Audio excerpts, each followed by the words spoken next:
Evening all, welcome to More Kicking Dust. Right, today we're going to do, I guess, a response and reaction video to Judge Radamanthus. He did a really good summary in all aspects of the Redline Railgun issue.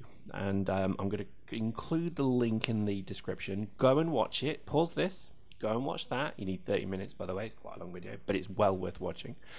And then we'll discuss it. So off you go. I'll sit here.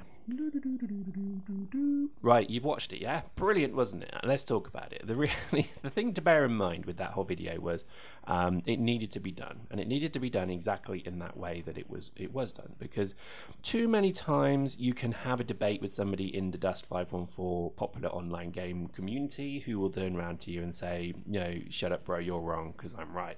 And there's too many kind of wild statements bandied about willy-nilly that basically never really bear inspection. And I think really what we wanted to do with this video was really react to some of the things raised in that video, because the key thing to bear in mind is that the red line is a very powerful weapon, an incredibly powerful weapon. It is the all-embracing womb of protection that everybody looks for, and I think everybody uses it. I use the red line obviously to muster, to call in my stuff, but I also use it as a way to I guess limit a complete stomp. So if literally the team are stomping one team, then you know the red line can be incredibly useful to you. There are a few maps, which the names escape me, where it is possible to actually shoot into the red line using red line railgun tanks. So literally one tank can sit almost in their red line and deny any use in our red line.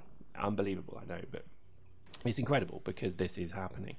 And I think certainly the biggest issue that I have with the whole redline railgun mechanics really just stem from the fact that there's just too many people doing it. Too many people can call in a militia seeker, which is like what 70k ISK tank, which is less than that's less than a prototype basic frame. I mean, that's ridiculous.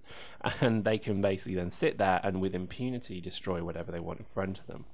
I also would like to echo the comment Judge made, which is that they can avoid even needing fitting a tank. So they can literally glass cannon their entire tank fit, damage mods, you know, best turret they can afford, and then gain full benefit from the railgun being fired. And I think, you know, without any kind of risk of needing a tank to actually fight the game, it's broken. CCP have acknowledged it's broken, so I think, you know, it is just an excellent way to actually debate and discuss, because I would love to see somebody who disagrees with that video's core statement and what their resulting reply would be, because it's not just enough now to sit there and firstly just say, no, I don't agree with you, bullshit, because that's no good. You've been given a very structured and formal argument as to what the issue is and why it needs to be fixed.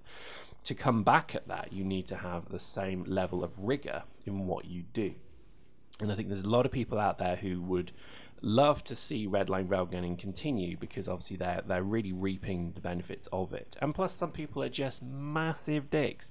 And I come back to my kind of emerging meme, which is if you're a dick, you're a dick. And unfortunately there are people in this game who don't really care about the game. They love to think that they're like pro trolling troll man, you know, they sit there and call someone a scrub and then they sit there and smirk. These are the people who, quite frankly, don't want change, but for whatever reason. But the reality is that they generally will look to shit up an argument. And the way they do this is through very kind of terrible pubby posting, which just is like, oh, well, you mad, bro. Oh, well, you know, you're wrong, lol. Even guys who will come at you with a wall of text, that's fine, but it's usually very illogically thought out. So I think something like what Judge did is a real turning point, I hope, in terms of how discussion and argument can be tabled in this game. I totally back it. I think it's a brilliant thing that he's done it. It's a lot of effort, I admit, but to be honest with you, it's too easy just to write a single one-liner, and it's also too easy just to do a wall of text that nobody really reads on a forum that people avoid like the plague. So having a very reasoned argument that goes straight into CCP, because they responded to it, they've already acknowledged it, they've already shown it, you know, around the team. That is true discussion and debate right there. So I think maybe, just maybe, this might be a new kind of dawning for maybe issue resolution in this game, isn't that people will do maybe a structured document. I mean, that's exactly what happened in Eve when Titans were just out of control. The Titan dossier or manifesto, I can't remember exactly what it's called, was produced, and it was really well written, well reasoned, well argued discussion for and against, critical debate, and it really did demonstrate positive and negative attitudes towards the change, and really what the resultant change would potentially look like. This went into CCP and pretty much was what happened. Okay, I think exactly what judges outlined is going to also dictate a substantial amount of that moving forward. So it is a very, very powerful thing to do if you actually put pen to paper and time into a reasoned, structured argument. I kind of make this point because often, I'm guilty of this myself, is you get fed up with something and you just want to rage against the machine, pretty much. And that's fine, you can certainly do that, but the reality is that it's very, very often that if you go at somebody with a very aggressive attitude, they immediately put their shields up, their defenses up, and they don't respond to what you're saying. Whereas a very logical, structured argument stating what the issues are, and also maybe the potential resolution, is of incredible benefit. So there we go. That's my kind of shout out to Judge on this one. I think he really did a fantastic job on that, and I can't wait to see more, because I think it's exactly the kind of, reasoned, logical stuff that we love to see. And I think also the science pretty much, and the maths pretty much speaks for itself as well. So there's very little that you can debate in terms of the hard facts there as well. So sometimes that watertight case is actually quite important. So, bear that in mind.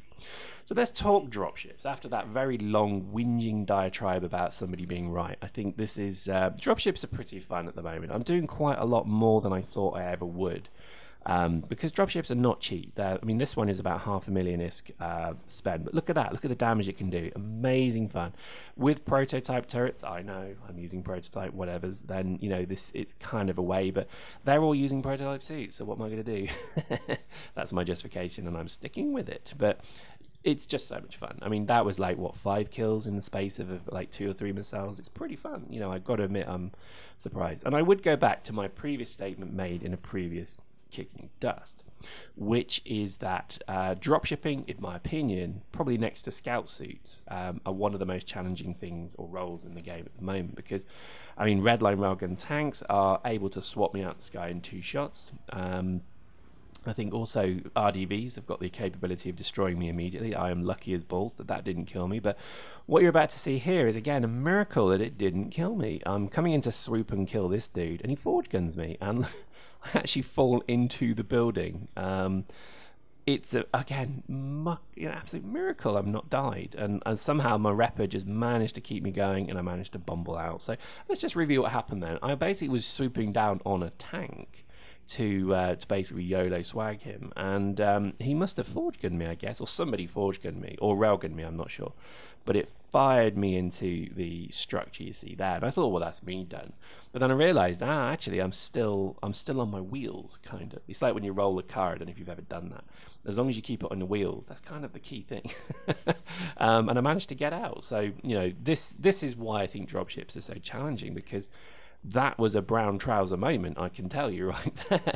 that exact moment was like, I was terrified. It was actually quite scary.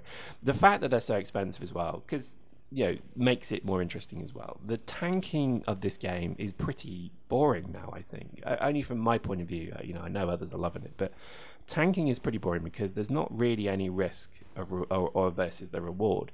My tank I run, my speed Madruga, I think is something like 120k, something like that. That's cheaper than my proto by a long way, and I always get more kills with it. I have fun with it, don't get me wrong. Look at that. I got completely blown to pieces, and lucky I didn't die. But I think there's something quite challenging about dropshipping that I would say is well worthy of giving it a go if you've never done it before. And I don't mean normal dropshipping. I mean assault dropshipping. Using the forward guns, etc., because they are fun. Look at this. I'm really annoyed at that redline railgunner who was trying to shoot me just that moment ago. So I actually go at him. I come at him, bro. and I managed to kind of just do nothing but scare him a little. Did I even do that? Probably not. But I think there's definitely a challenge in doing dropshipping that I would welcome others to give a go, but it's not cheap. You're gonna lose a phenomenal amount of ISK if you do this. Okay, so just bear that in mind. Maybe wait for redline railguns to be changed, however they may be, and that might make dropshipping a bit more easy. But at the moment, you can lose a dropship without even knowing it, because if a prototype railgun cannon hits you with 2 or 3 damage mods on it, prototype damage mods, that's a one shot. No matter what your fit is on that Incubus or Python, that is a one shot, and you will be down. So there we go, 13-0, getting better. Certainly getting better, and I think again just a really good game all round. Hope you enjoyed that. I think there's some really interesting stuff coming through, and let's just hope that 1.8 really brings some of this changed content. Hope you enjoyed that. See you next time.